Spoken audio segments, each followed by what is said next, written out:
Hello, it's Silly Moustache here. A little while ago I made a video about my liking for a coated string. That's not something that I've ever been interested in really, and these are the D'Addario XS strings, which I have now put on all of my flat top 6-string guitars. And I did mention in this video that I thought it was a great pity that I couldn't get XS strings for my 12-string guitars. They make 12-string sets, but I like a particular gauge, and they're rather heavier than most people. 54 or 30 to 54 and 12. And on this Martin I used D'Addario EJ37s, and on my Harmony I use Martin M190 bronze. It just seems to work better for this particular guitar. However, it's happened to both, but particularly with the Martins, although it's vacuum packed when I open them, the steel aspect of the strings is rusted, and the bronze wrapping has been corroded, and that's probably because I'm relatively rare in using these things, and maybe they're very old stock. So I was saying what a pity it was that I couldn't get my preferred gauge of strings in XS.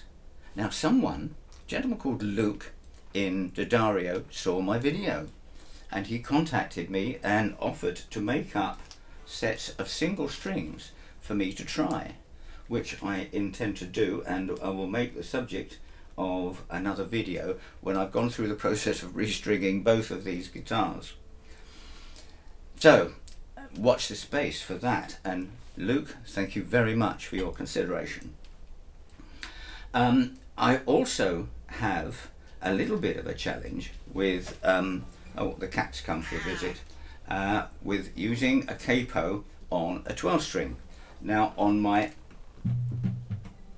6 strings I have always used shubs, basic shubs, the simplest ones possible, with the little adjusting screw. I like them, and I've got these 12-string versions for both of these guitars, and I can just about cope with this one, which has a 1 7/8 neck, and that's okay, but the tuning is a bit iffy.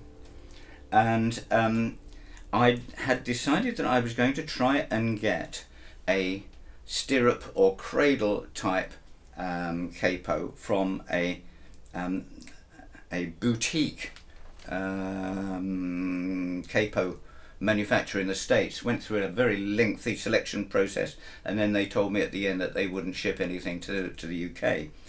And a very kind gentleman called Robin in Wales, he said, I prefer another make, but I've got a D'Addario cradle capo that has a little hook arrangement here that you cannot see, but it's better than ones that have a little bracket that you have to pull over and pick over with your nails. I keep my nails for finger picking. So he sent me this, bless him, and I shall put it on. You just got to make it set, because this is a very wide neck, and then you just keep winding until everything stops buzzing.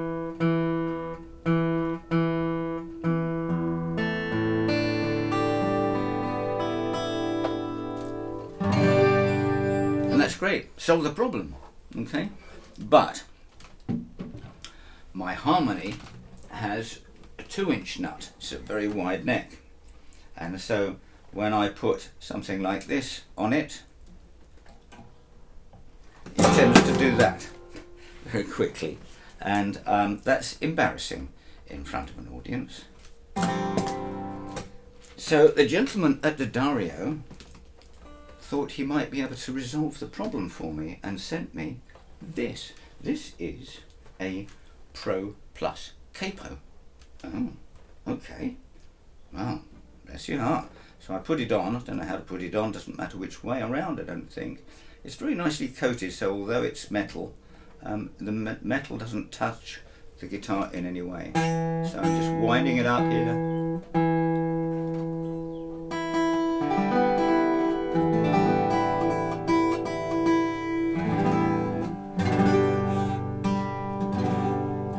it works. I shall use it.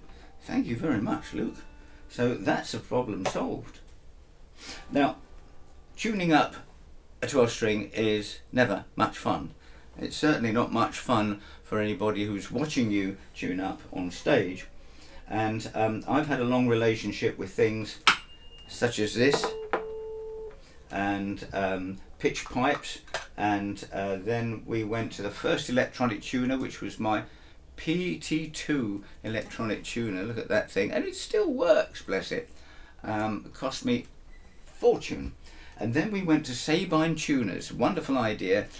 You just lick the sticky thing on the back and then press it to your guitar, and ruin the finish on your guitar. And then I went to IntelliTouch tuners. These things clicked on like that. They were very good, they were very effective, they were accurate, but not very bright, so not much good in sunlight, and very, very slow. So, bye-bye. Then Planet Waves, now D'Addario, made these mini clips, which are wonderful because apart from the fact that it obscures the logo that you want to show off, it would sit on the back and you could tune it up and look as if you're doing it by ear, which I wasn't. And I've got quite a number of these, and I used them on every guitar for quite a long time, and until I discovered TC Electronics Unitunes, and I really like these, and I like them in white. I've got them in black and white, but the white ones remind you that it's not something you can leave on the headstock, but you tune up, get the job done, take them off, that's fine. And I have quite an investment in these now. There's quite a number of them. I like to have one in every guitar case. But the gentleman at D'Addario said, well, we've got something new that you might be interested in. Oh, really? And it's another clip-on tuner. Another. How many thousands of little clip-on tuners are there? And you can pay a lot for them, or you can pay a little for them.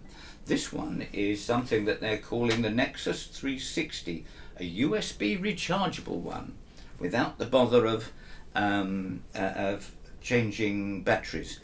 I have to say that I have never had to change the battery on one of these on stage or in public. They're very good as far as battery life, but they've changed the design, probably because of some sort of safety rule, and so the only access to the battery is by opening up with a tiny little screwdriver. That is not a good idea for a musician if you're having to change the battery quickly. So I'm sticking with the old ones. I'm sure it's a safety thing in case babies eat your batteries or something like that. This one doesn't have a battery.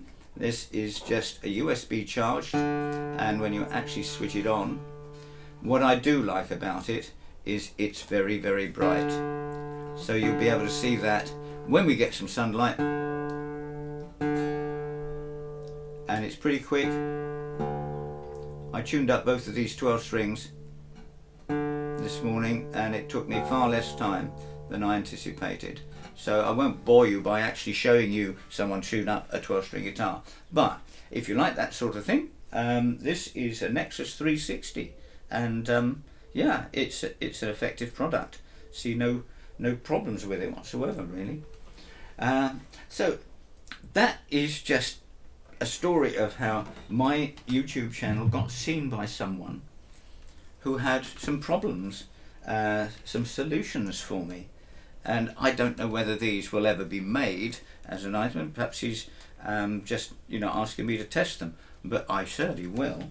And with excess strings, as I found out, one of the guitars I play mostly, I put my first set of excess strings on it in October 2023, and it's now February 2025, and they still look good and they still sound good. It's amazing. So I really look forward to having excess on my 12-string guitars, and maybe they'll put it into production. So thank you for watching. I hope that's been interesting to you, and let me have your comments. I really like your comments. If you have been, thanks for watching.